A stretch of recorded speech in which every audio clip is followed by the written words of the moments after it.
नमस्कार, मैं बालकृष्ण मुले एक बार फिर हाजिर हूँ शहर के गलियारों में चल रही ताजा तरीन चर्चाओं के साथ।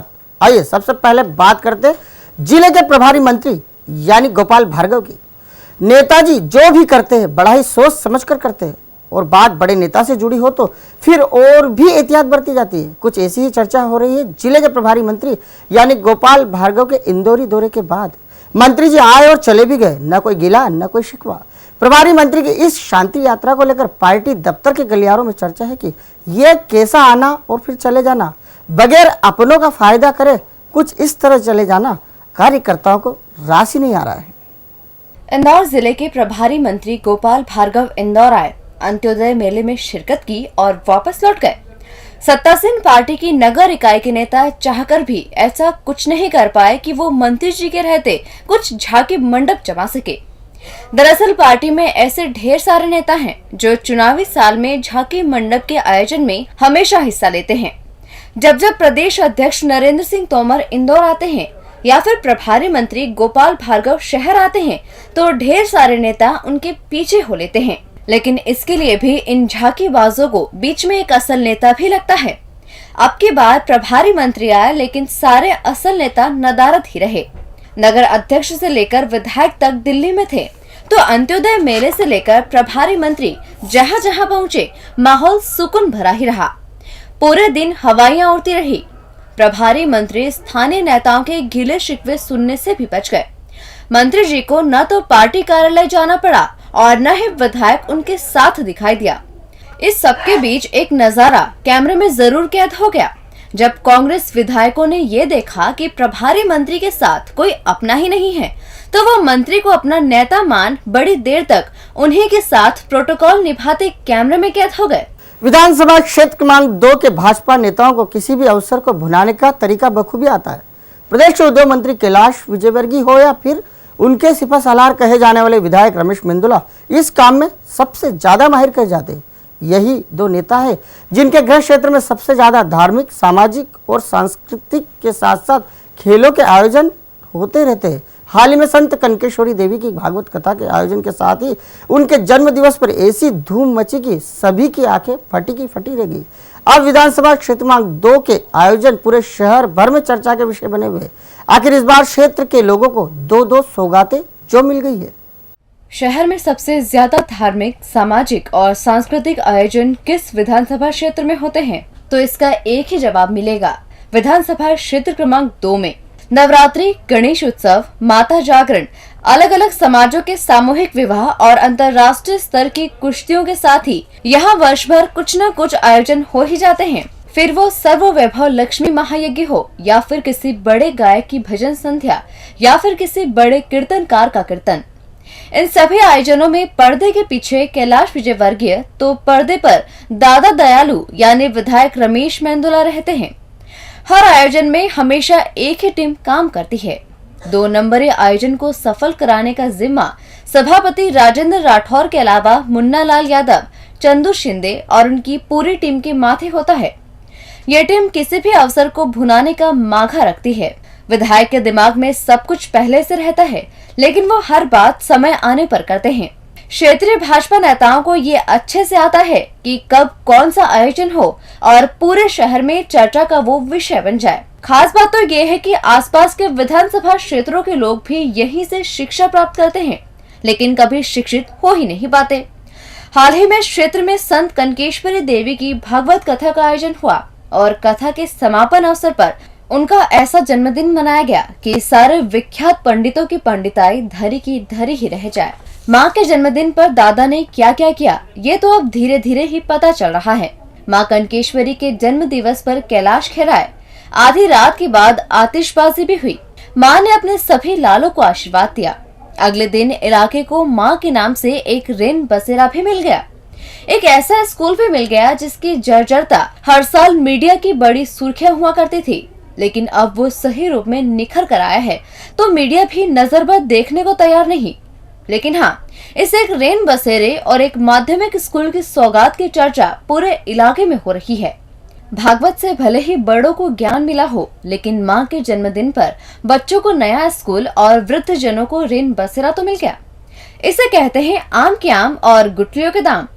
गलियारों में तो यही चर्चा है कि काश ये सभी नेता दूसरे विधानसभा क्षेत्र में होते तो वहां भी धर्म के साथ साथ विकास हो जाता। फिर भी विरोधी तो यही कहते हैं, ये कुछ नहीं करते। बिजली उपभोक्ता चुनावी साल में फिर कहीं ठगा ना जाए, इस बात की चर्चा शहर के गलियारों में फिर शुरू हो गई है। अब वो घड़ी एक बार फिर आ गई है जब बिजली दरें बढ़ाने के लिए विद्युत वितरण कंपनियां औपचारिकताएं पूरी करेगी। ऐसे में फिर वही डर सताने लगा है, कहीं कंपनियां अपना घाटा पूरा करने के लिए दरें ना बढ़ा दे।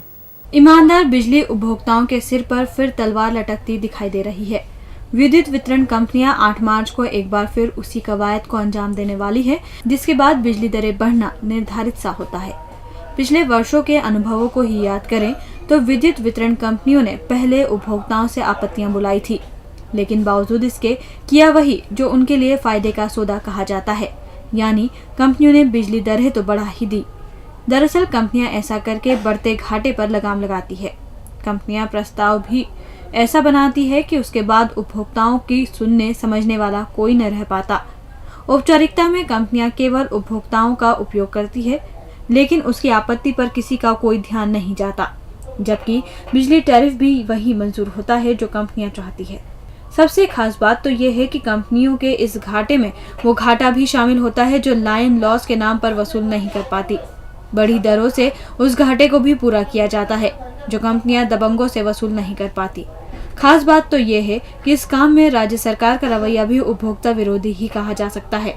भले ही शहर के गलियारों में फिलहाल बिजली दरों को लेकर कहीं कोई सुगबुगाहट नहीं है, लेकिन बिजली विभाग के गलियारों से आ रही सुरसुरी बता रही है कि इस बार 8 मार्च को कंपनियां आपत्तियां बुलवा लेगी और फिर विभाग का वही पुराना काम, ईमानदारों की गर्दन मरोड़ो और वसूल लो मनचाहा टैरिफ। AICTSL यानी अटल इंदौर सिटी ट्रांसपोर्ट लिमिटेड के सीईओ एक बार फिर बदल दिए गए। शहर का BITS अब अंतिम रूप ले रहा है। ऐसे में AICTSL का सीईओ बार बार बदला जाना शहर के लिए सुखद संकेत नहीं है। बावजूद इसके हाल ही में 3 अफसर यहाँ आमद देकर रवानगी दर्ज कर चुके हैं। खास बात तो यह है कि अब बार बार सीईओ बदले जाने से सिटी बस सिस्टम में काम करने वाले हैरान और परेशान हैं। उन्हें यही समझ नहीं आता है कि साहब आखिर कितने दिनों के लिए है।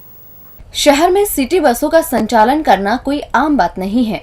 शहर की लाइफलाइन बन चुकी सिटी बसें दिनों दिन विकास के पथ पर अग्रसर है, लेकिन पता नहीं क्यों सिटी बस को संचालित करने के लिए पूर्णक्लिक सीईओ मिलने को तैयार ही नहीं है। सिटी बस कंपनी के सीईओ लंबे अरसे बाद भी ऐसे अफसर को नहीं बनाया गया जो दिल लगाकर अपना पूरा वक्त शहर में चलने वाले 150 सिटी बसों के भारी भरकम बेड़े को दे।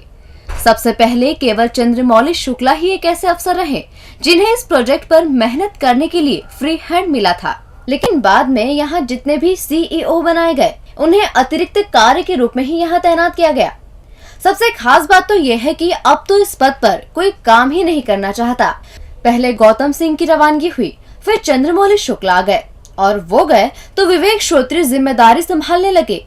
जब श्रोत्रिय को यहाँ से मुक्ति मिली तो KVS चौधरी ने कुछ महीनों कमान संभाली और अब एक नया नाम फिर से आ गया जो सीईओ AICTSL कह रहा है।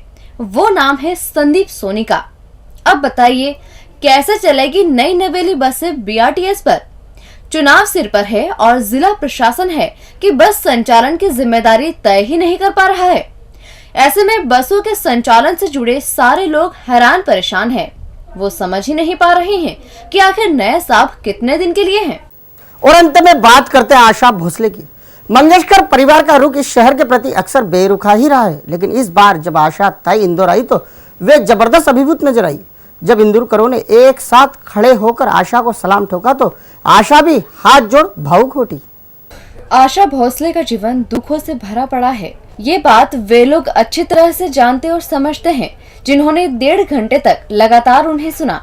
आशा भोसले अपनी उम्र के 81वें पड़ाव पर जब बोल रही थी तो उनका दिल जैसे रो ही रहा था।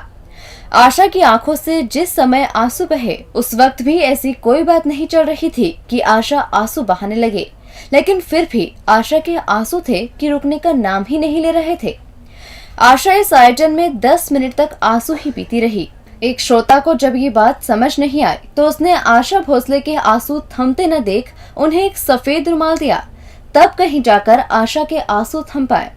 जब बातचीत पूरी तरह उफान पर थी तो यकायक ही सांसद न्यास के जयंत भीसे ने बातचीत के बीच आशा भोसले को ये कहते हुए ढाढ़स बंधाया कि आशा जी, हम ये जानते हैं कि आपके जीवन की डगर बेहद परेशान करने वाली है। हम सभी इंदौरियंस आपके सम्मान में खड़े होकर आपको सलाम ठोकते हैं। बस क्या था, बेरुखे मंगेशकर परिवार की आशा अभिभूत हो उठी। उन्होंने भी शहर के हजारों लोगों की इस अदा का अभिवादन किया और सिर झुका गई। मतलब इंदौर के लोग हमेशा दूरी बनाने वाली लता मंगेशकर को तो कभी अपना प्रेम जाहिर न कर पाए, लेकिन आशा जी को इस शहर ने अपना दीवाना बना दिया।